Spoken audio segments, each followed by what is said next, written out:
د نیوز پریشن لیدونکو السلام علیکم. ستړي مشئ په موکړه تازه لاندو مهمو خبرونو ته. پاکستان وایي 310 ټنه مرستې مو افغان لوري ته سپارلې دي. پاکستان وایي لسګونه ټنه بشردوستانه مرسته یې افغان لوري ته سپارلې ده.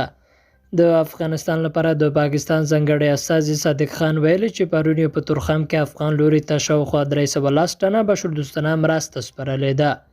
هغه وایي چې په دې مرستو کې ژمني توکي، خوراکي مواد او نور اړین توکي شامل دي.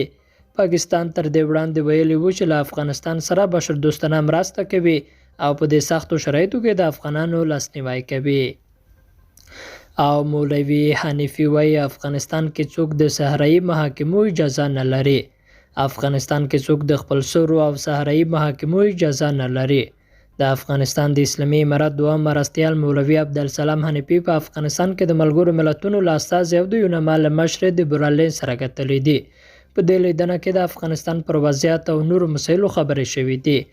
مولوي حنیفي ویلي دوی د خلکو د حقونو د خوندیتوب او عدالت د تامین لپاره واضحه تګلاره لري او په هغه کې صحرایي محاکمې ځای نه لري. مولوي حنیفي د اسمال دغه څرګندونه کوي چې په وروستیو کې په افغانستان کې د بشري حقوقو د نقض په تړاو راپورونه خپاره شوي، خو افغان حکومت یې بې بنسټه بولي. نړیوال بنسټونه او ځینې هیوادونه همداراز د ځینو لا درکه شوو ښځینه فعالینو د پیدا کېدو او خوشي کېدو غوښتنه هم کوي.